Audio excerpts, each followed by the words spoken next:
दोस्तों नमस्कार। राष्ट्रीय प्रेस दिवस आज मनाया जा रहा है। 1966 से लेकर आज तक हर साल 16 नवंबर को राष्ट्रीय प्रेस दिवस मनाया जाता है। और इस बार का जो थीम है राष्ट्रीय प्रेस दिवस पर वो है प्रेस का बदलता स्वरूप। लेकिन क्या सिर्फ स्वरूप बदला है या पूरा प्रेस बदल गया है? प्रेस की परिभाषा बदल गई है, पत्रकारिता की परिभाषा बदल गई है, मीडिया की परिभाषा बदल गई है? ये तमाम सवाल भी आज हमें इस पर चर्चा करनी चाहिए। राष्ट्रीय प्रेस दिवस का जो थीम है वो तो है प्रेस का बदलता स्वरूप।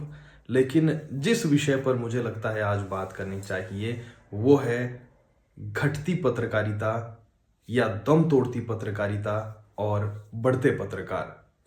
खैर, कई लोगों ने आज हमें भी शुभकामनाएं भेजी। किसी ने कहा कि सरकार की योजनाओं को जनता तक पहुंचाने वाले लोकतंत्र के प्रहरियों को जो है प्रेस दिवस की शुभकामनाएं।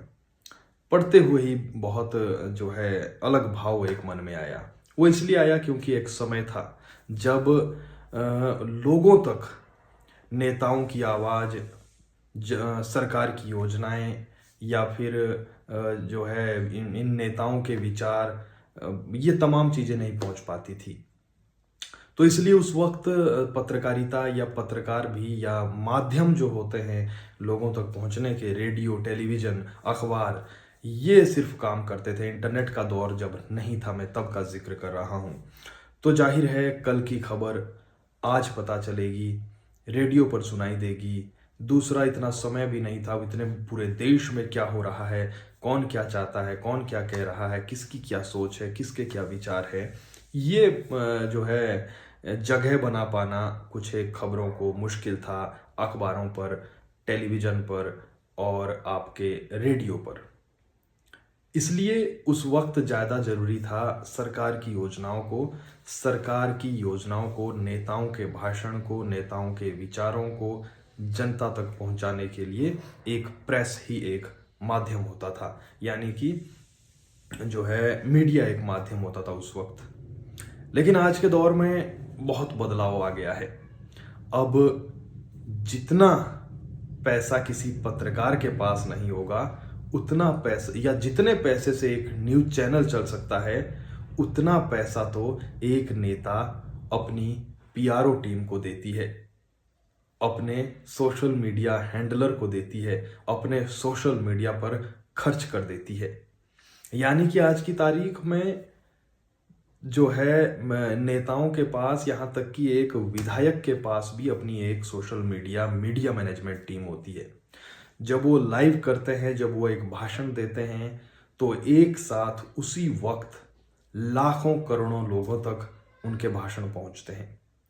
प्रधानमंत्री अगर अभी इसी वक्त किसी जगह पर एक रैली को संबोधित कर रहे हैं, तो कोई भी टेलीविज़न आप खोलकर देखिए, चैनल खोलकर देखिए, प्रधानमंत्री के भाषण आपको सिर्फ नजर आएंगे। सोशल मीडिया पर भी एक झटके के लिए बाढ़ सी आ जाती है। बीजेपी शासित मुख्यमंत्री या फिर तमाम अन्य नेता हो, उनके पेज से प्रधानमंत्री का भाषण वायरल होता है, सुनाई देता है, दिखाई पड़ता है। उनके अपने पेज पर जहां पर करोड़ों की संख्या में उनके फॉलोअर्स है, वहां पर वो दिखाई देता है। अगले दिन अखबार पर पूरा पन्ना प्रधानमंत्री की भाषण से, प्रधानमंत्री की कही गई बातों से गुलजार नजर आता है। यानी कि आज की तारीख में सरकार की योजनाएं, सरकार की बातें, नेताओं की बातें, मुख्यमंत्री का भाषण बड़े आसानी से लोगों तक पहुंच रहा है, मोबाइल के जरिए, इंटरनेट के जरिए। पहुंच क्या नहीं रहा है?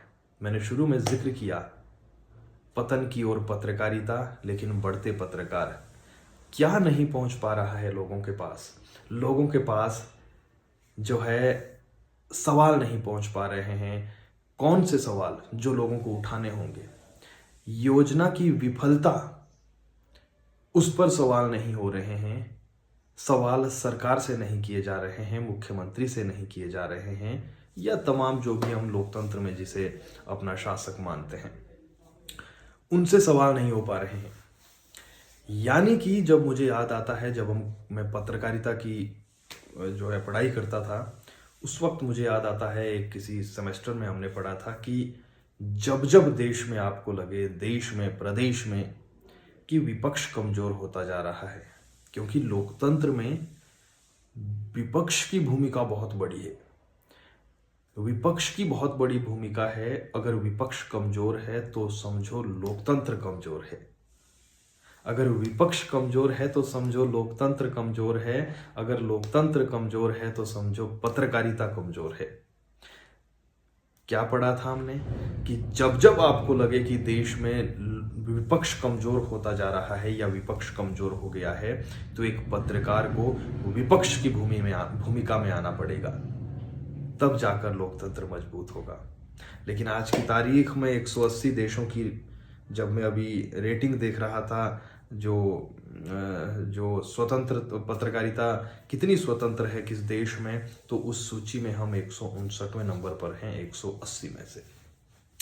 तो ये इसलिए है क्योंकि हम सरकार की जो है योजनाएं हैं, सरकार का जो गुणगान है वो बहुत अच्छे तरीके से कर रहे हैं, लेकिन सत्ता से जो सवाल होने चाहिए, जो एक रिसर्च होनी चाहिए थी सरकार की योजनाओं पर, कि योजना तो आपने शुरू की, कितनी हो पाई, कितना लाभ हुआ, कैसे चल रही है, कितना भ्रष्टाचार हुआ, उस पर पत्रकारिता आज शून्य नजर आती है।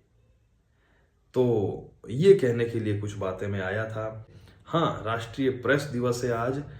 4 जुलाई 1966 को भारत में प्रेस परिषद की स्थापना होती है, लेकिन 16 नवंबर हो जाते हैं जब तक कि वो विधिवत अपना काम करना शुरू कर देता है। फिर 16 नवंबर को जो है ये काम करना शुरू कर देता है, और राष्ट्रीय प्रेस दिवस के रूप में तब से लेकर अब तक इस दिन को मनाया जाता है। प्रेस की स्वतंत्रता और जो है लोकतंत्र को सशक्त बनाने में पत्रकारों का क्या योगदान है, इस पर आज तमाम संगोष्ठियां होती है, और पत्रकारिता के क्षेत्र में कई अवार्ड भी दिए जाते हैं। जो है आज की तारीख में तो अवार्ड आपको पता ही है कब कहाँ कैसे दिए जा रहे हैं, लेकिन उस पर भी हम नहीं जाएंगे। लेकिन राजा राम मोहन राय सर्वोच्च सम्मान है, वो भी दिए जाते हैं 4 बजे आज शायद। सरकार की तरफ से भी, सूचना प्रसारण मंत्रालय की तरफ से भी कार्यक्रम होगा दिल्ली में। तो ये तमाम चीज़ें हैं।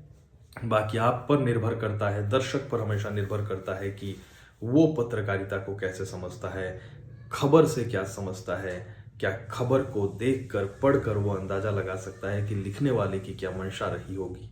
अगर नहीं लगा सकते हैं तो फिर यकीन मानिए कि आपको डाइवर्ट किया जा सकता है बड़ी आसानी से। नमस्कार।